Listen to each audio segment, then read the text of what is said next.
Are the paint people turning into the stain people? Paint and stains really go hand in hand. They're both types of finishes used in interior design, but there are a lot of people that are comfortable with a paintbrush, but are pretty intimidated by a stain brush, for example. This is exactly why I met up with Ben from Osmo Canada to clear the air on the surprisingly simple process of interior staining. He was in the middle of a project staining some trim in a Century home, and I acted as a bit of a fly on the wall for all of you, and I picked his brain on the entire process, and more specifically, the products that he was using. Hi everyone, I'm Ben Pickler and I'm the Managing Director of Osmo Canada.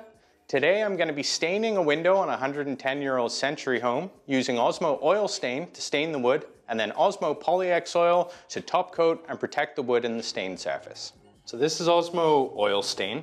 It's basically a straight oil-based stain, so there's not really any waxes or anything like that in here. You do need a top coat over the top of this product, and the reason for that is just because it is so pigmented that if you actually feel some of the cans are very heavy, and that's from the natural earth pigments that are included in here.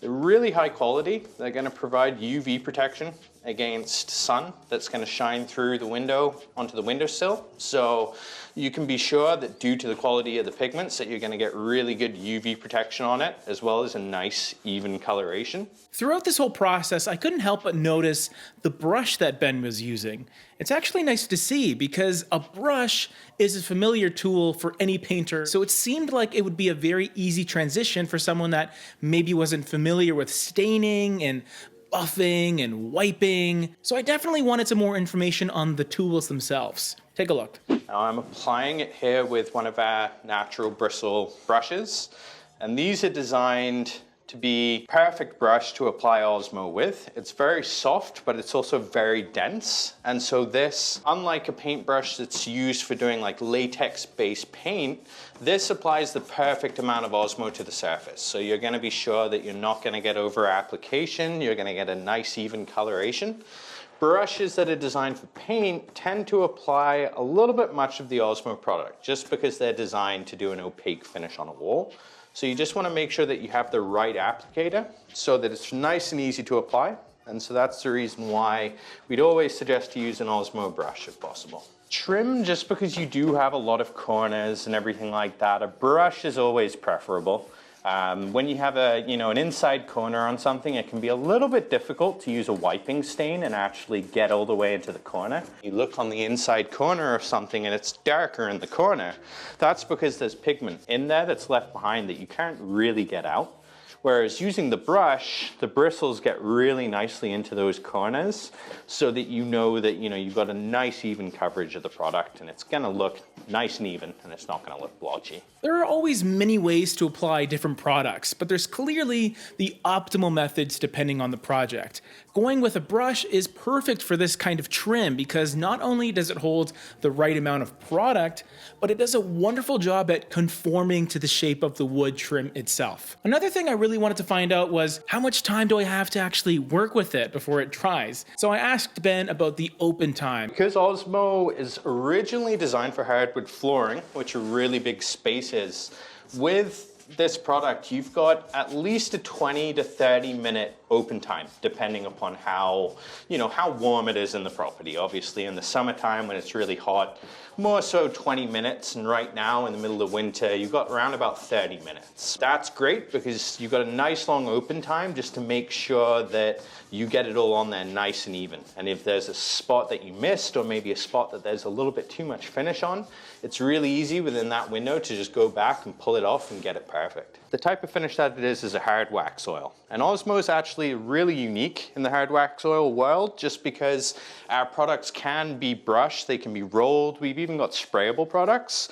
Most hard wax products tend to be a buff-on, buff-off formulation, and so you've definitely got to remove everything that's on the top. But with Osmo, it's ideal for painters just because you just need a brush. It's that easy. A really interesting thing that I discovered when talking with Ben is that most of Osmo's products are actually food safe, which means not only are they suitable for your floors or your brand new beautiful wood butcher block, but you can even use Osmo products on things like children's toys or anything else that your kids or maybe even your pets might be tempted to gnaw on. So Osmo is at least 60% solids, if not higher. So what that means is that it's going to go a really, really long way, because unlike a lot of stuff out there, it's not, full of solvent that's just going to evaporate and mean that you don't get a very high coverage. Some customers, when they look at Osmo on a shelf, they go, oh my God, they get a little bit of sticker shock on there, but that comes back to the coverage on it. That, I've just got a 1 liter can here,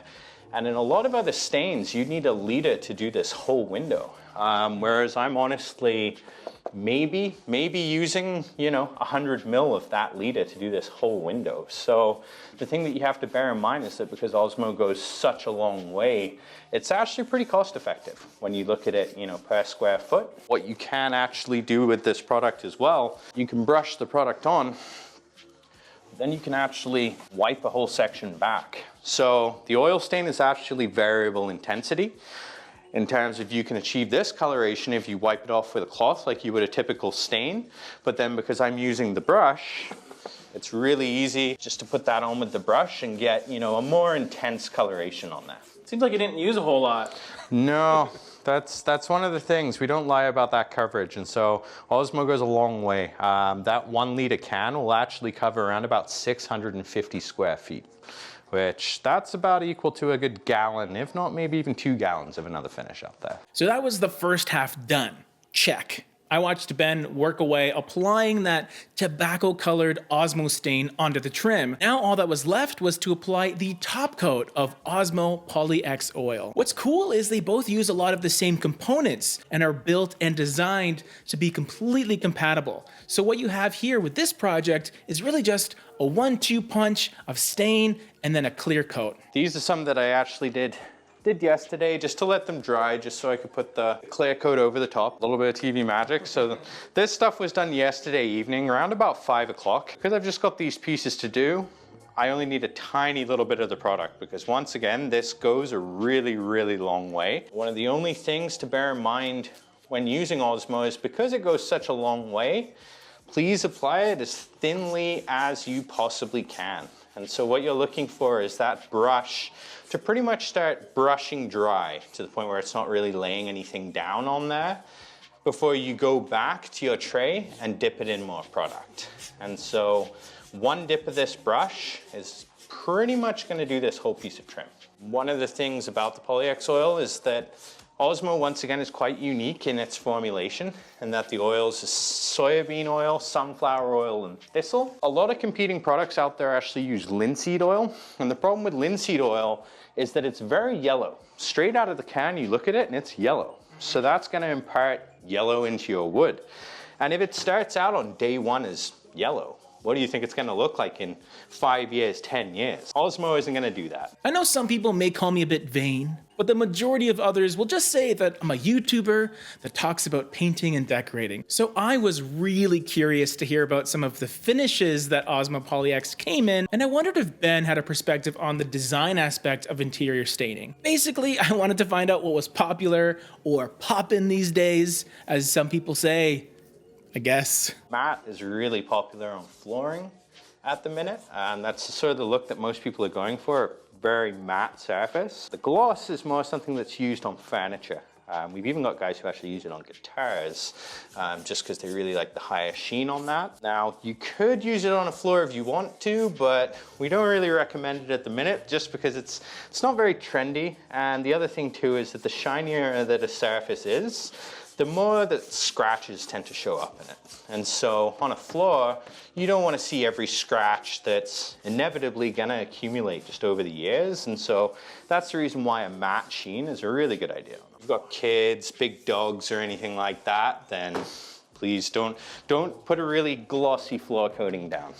Depending upon what technique you choose, that is going to influence the drying time a little bit. And so what it says on the can is 8 to 10 hours, and we're talking 8 to 10 hours with a brush or a roller. If you put it on with a cloth, it's more than likely going to be dry in about 4 to 6 hours, and then you can put another coat over the top. The easiest way to tell is if you touch it, is it dry to the touch? And if you push on it with your finger, do you leave a fingerprint in it? If you do, then you need to give it a little bit longer to dry. But otherwise, if you don't leave any marks and there's no tackiness, you're good to apply another coat. With the oil stain in any Osmo stain product that you put down, because it's based on the same oils and waxes, you only need a single coat of the Polyx oil over the top. So now once this is dry, it's done. It's good to go. Looks good, Ben. Thanks for letting me lurk around you with a camera for 3 hours. Here's an overview on Osmo where we discuss the products themselves and what makes them rather unique in the wood finishing world. A bit of a product spotlight, if you will.